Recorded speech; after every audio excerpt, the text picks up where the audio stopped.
Bos días, amigos, desde o meu recuncho de Trevinca. Hoxe, coa revista número 16, seguindo a rigurosa quenda de edición, adicarei estes minutos da madrugada a dous persoeiros que, ademais de ser compañeiros no noso grupo cultural Nós, a xente do redor, son mestres da palabra. Alfonso Vázquez Monxardín nos fai chegar a primeira parte dunha serie pola que nos documenta sobre os distintos persoeiros da xeración Nós, do que vos lerei uns parágrafos, para que vos, ca revista nas mans, sigades estes maravillosos enseñanzas. Tamén porei voz a Xosé Alfonso Romero Seguín, que coa súa forza poética nos describe a inmensa traxedia que viven na actualidade os nenos en Palestina.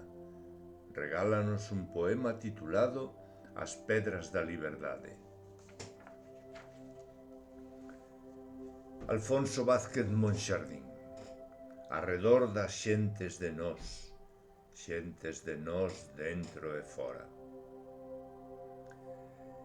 Este artigo é o primeiro dunha serie que tratará sobre os persoeiros da xeración Nós. Nós somos os de aquí, os outros son os de fora. Para entendérmonos, tendemos a usar un nós elástico de bonecas rusas, e que nos sitúa fronte a outros cambiante, igual que os de fora sen dentro. Vexan que curioso. Se falo cun galego calquera e digo que teño unha filla que casou fora, enténdese que non casou en Galicia, ou sexa, que nós somos o dentro e o resto o fora. En fin, que por iso non é nada extraño que os escritores e intelectuais de comenzos do século XX, cando o mundo fervía e as identidades se mesturaban, e puxesen o nome de nós a varias iniciativas, polo menos 3, a lembrar. Así Nós foi un álbum de debuxos con que Castelou se entretivo entre 1916 e 1918. Nós foi unha revista que viu a luz nos talleres da región en outubro de 1920. Durou 15 anos e que deu nome a un movemento cultural.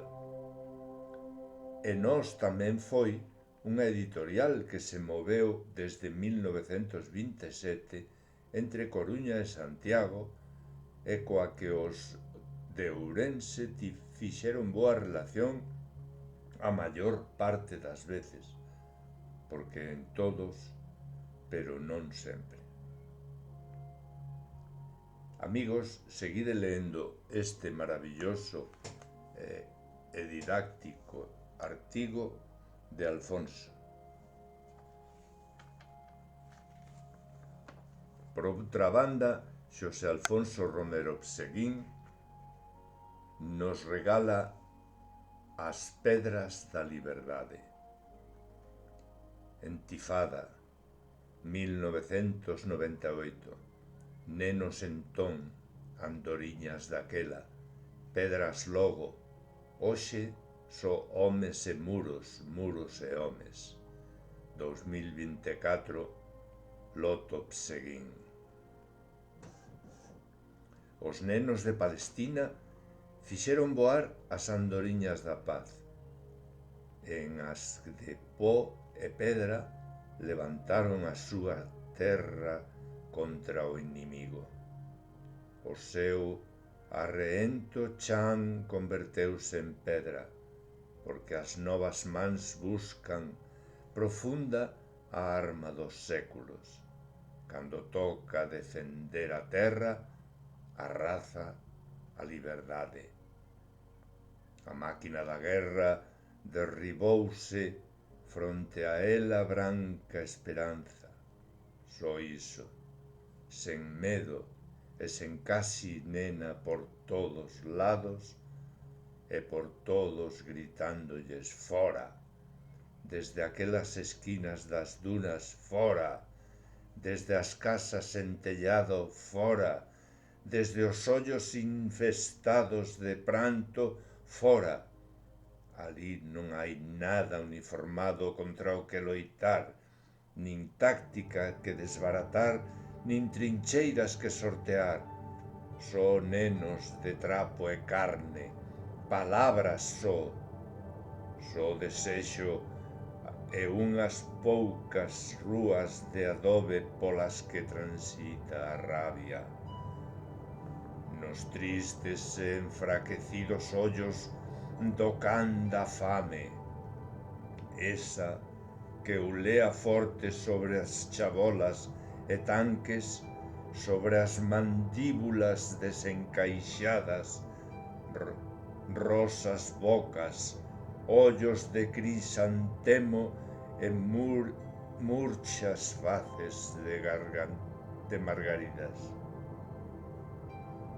Lívidos rostros todos que non son, senón pálidas lúas de rabia crecente, como andoriñas decapitadas. Voan os nenos sobre negras velas de loito a súa pena, macabra danza e da dor sen pranto, maldito xemido o que se converte en confuso en agudo canto.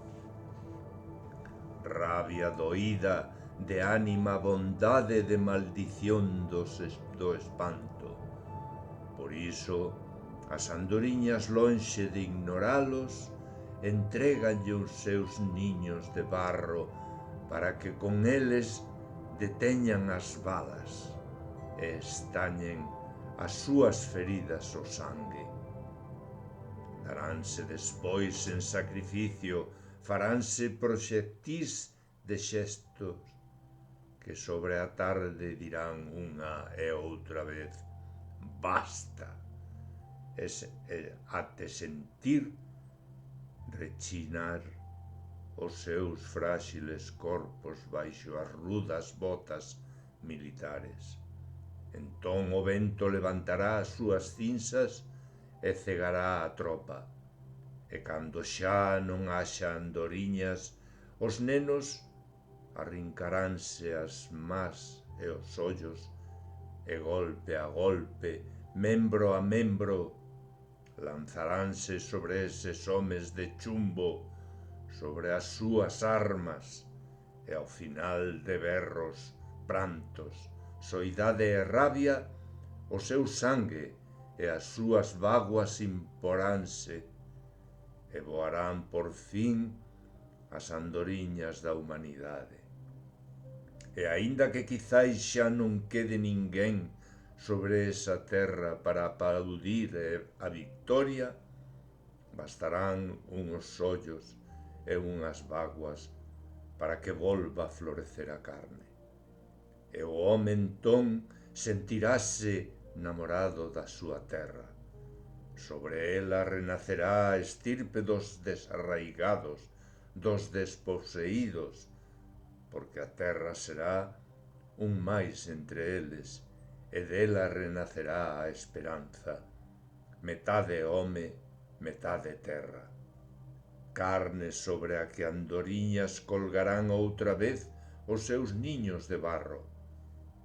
E se algún día os coiotes volven ouvear sobre as dunas, eles buscarán de novo, baixo o solo, as vellas pedras da liberdade, e no ceo as novas andoriñas da humanidade. Gracias, Alfonso.